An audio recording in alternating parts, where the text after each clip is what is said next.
There are moments in life when silence hides the deepest stories. And sometimes, behind a mother's quiet eyes, there lies a truth stronger than pain itself.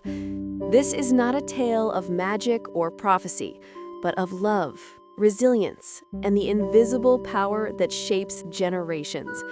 It's the story of three children and one mother who carried a secret heavier than the mountains.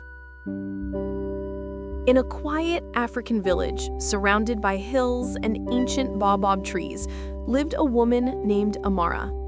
She was known not for her beauty, but for her strength. People said her eyes carried the weight of storms, calm yet deep, like the river after heavy rain.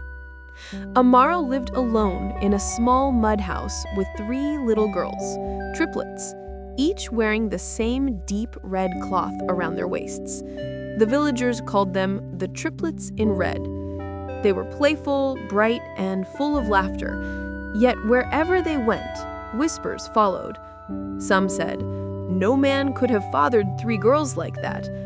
Others said, "Those children are a sign, a curse."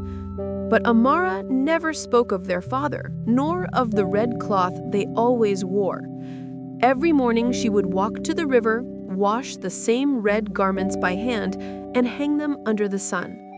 When the wind blew, the red fabric danced like flames, a silent symbol of something the world didn't understand. Life in the village was simple but harsh. Amara worked on the farm by day and wove baskets by night to feed her daughters. She never complained, never asked for help, but sometimes, when the moon was high, the neighbors could hear her singing a soft lullaby, not for her children, but for herself, a song of remembrance and loss. Years passed. The triplets, Ayo, Zuri, and Kemi, grew into curious young girls. They always wondered why they were not allowed to remove the red cloth, even when they swam in the river or played under the rain. When they asked their mother, she would only say, "Because it reminds you where you come from." But deep down, the girls knew there was more, a truth their mother was protecting. One dry season, a drought struck the land. The rivers shrank, crops withered, and hunger spread across the village. Amara worked harder than ever, walking miles each day to fetch water. One evening, exhausted, she collapsed near the riverbank.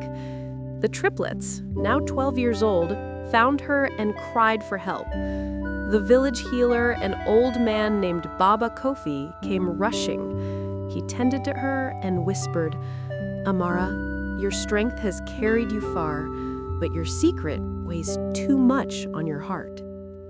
When Amara opened her eyes, she saw her daughters kneeling beside her, frightened, holding her hand. It was then she knew it was time to tell them the truth.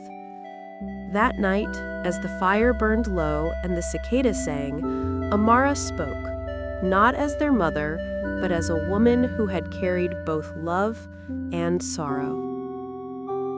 "Years ago," she began softly, "before you were born, I was chosen to serve in the king's palace. But when war came, I fled. I found shelter in the forest, where I met a man, a traveler, kind but wounded. We shared stories, dreams, and then he was gone before dawn." Her eyes glistened. Months later, I discovered I was with child, not one, but three. When the elders found out, they said no unmarried woman could raise such children. They called you cursed, born of sin and shadow. The girls gasped, tears rolling down their cheeks. Amara continued, "The red cloth you wear was given by my mother, your grandmother. She told me, 'Let them wear red so the world remembers not their shame, but their strength.' Red is the color of blood, the proof that life flows strong even after pain." She reached out and held their hands. "You were never a curse. You were my miracle. Every basket I weaved, every tear I shed, was to prove that love can build a future even when the world doubts it." the fire cracked, and the silence felt sacred. The triplets hugged their mother tightly, as if afraid the night would steal her away. From that day, something changed in them. They began to understand why their mother worked without rest, why her eyes carried both light and sorrow. They realized that her strength was not just in her hands, it was in her silence, her patience, her ability to love in a world that misunderstood her. Years later, the triplets grew up and became three powerful women: a teacher, a healer, and a storyteller. They carried the red cloth with pride wherever they went.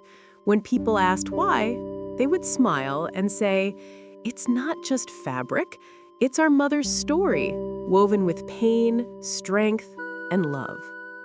Amara lived to see her daughters honored by the same village that once whispered behind her back. And on her final day, as she lay under the shade of the baobab tree, she whispered to them, "Remember, the world may not always understand your silence, but let your actions speak louder than words."